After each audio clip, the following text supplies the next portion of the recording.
బహుశా భారతదేశంలో ఎక్కడా లేనటువంటి విధానపరమైన నిర్ణయాలు కూడా కొన్ని తీసుకున్నాం. Safety measures. చాలా చోట్ల కరెంటు కనపడదు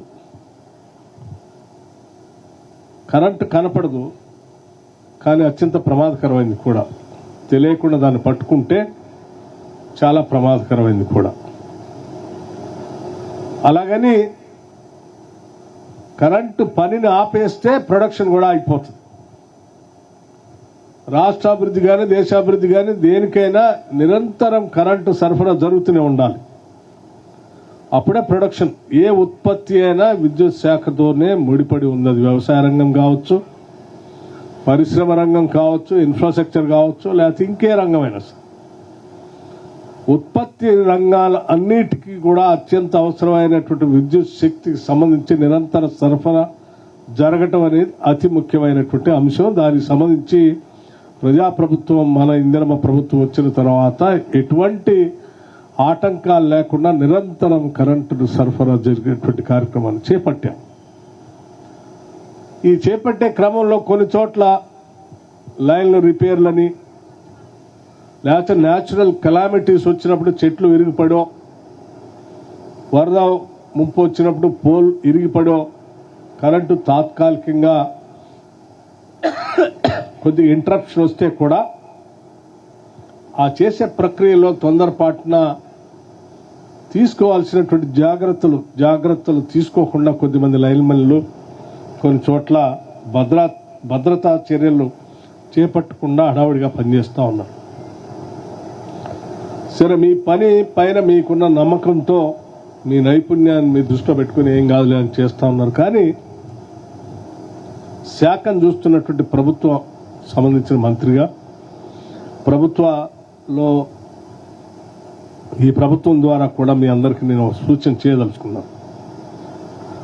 మీరు కింది స్థాయి లైన్మెన్ నుంచి ఏ స్థాయి వరకైనా విద్యుత్ శాఖలో పనిచేసేటువంటి ప్రతి వ్యక్తి ప్రకటించిన ప్రోటోకాల్స్ ప్రకారం భద్రతా చర్యలు తీసుకోవాల్సిందే.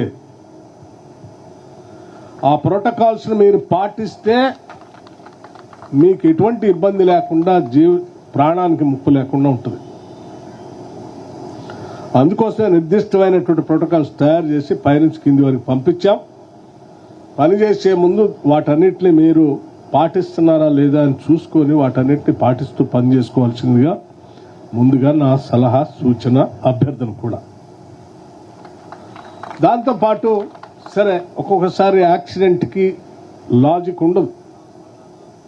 పొరపాటున ప్రమాదం జరిగితే కుటుంబాలు ఇబ్బంది పడకూడదనేటువంటి ఆలోచనతో దేశంలో ఎక్కడా లేనటువంటి విధంగా మొట్టమొదటిసారి విద్యుత్ శాఖలో పనిచేసేటువంటి సిబ్బంది మొత్తానికి కింది స్థాయి లైన్మెన్ దగ్గర నుంచి సిఎండి వరకు కూడా ఈరోజు ₹1 కోటి ఇన్సూరెన్స్ చేశాం మీ అందరికి. 1 crore ఇన్సూరెన్స్. పొరపాటున ఏదైనా ప్రమాదం జరిగితే కుటుంబం బజార్ను పడకుండా, ఇబ్బంది పడకుండా ఉండటం కోసం. అంటే ఆ ₹1 కోటితో అంతా అయిపోతుందని నేను చెప్పను, కానీ కనీసం ఒక భద్రత ఆ కుటుంబాలకు ఉండాలనేటువంటి ఆలోచనతో 1 crore ఇన్సూరెన్స్ ప్రతి ఉద్యోగికి చేపించడం జరిగిందని ఈ సందర్భంగా మీ అందరికీ మనవి చేస్తూ ఉన్నాను. ఇది భారతదేశంలో ఏ రాష్ట్రంలో కూడా లేదు. మొట్టమొదటిసారి మన రాష్ట్రంలో మన ప్రభుత్వం వచ్చిన తర్వాత మీ అందరి కోసం ఈ ప్రభుత్వం తీసుకున్నటువంటి చర్య. సరే, వీటన్నిటి ద్వారా చేస్తూనే ఈ రాష్ట్ర ప్రజలకు మనం చేస్తున్నటువంటి సేవలు కూడా ప్రజలకు చెప్పాల్సినటువంటి అవసరం ఉందని నేను భావిస్తూ ఉన్నాను. రోజు రోజుకి విద్యుత్ అవసరాలు, వాడకం కూడా పెరుగుతాం.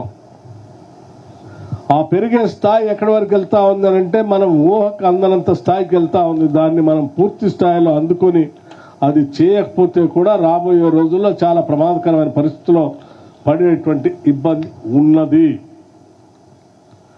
దాన్ని అంచనా వేసి ముందుకు పోవాల్సినటువంటి పరిస్థితి కూడా ప్రభుత్వాల పైన ఉన్నది. ఉదాహరణకి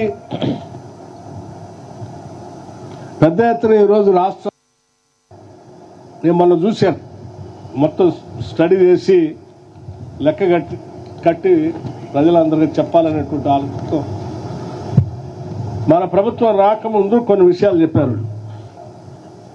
కాంగ్రెస్ ప్రభుత్వం వస్తే కరెంట్ ఉండదు, మేముంటేనే కరెంట్ ఇవ్వగలమని చెప్పారు వాళ్ళు. కానీ నేను స్పష్టంగా ఈ మాటలు చెప్పేటువంటి టీఆర్ఎస్ నాయకత్వానికి లేకపోతే అవగాహన లేకుండా ఏమంటారు మిడిమిడి జ్ఞానంతో మాట్లాడేటువంటి నాయకులు కూడా నేను ఒక స్పష్టత ఇవ్వదలుచుకున్నాను.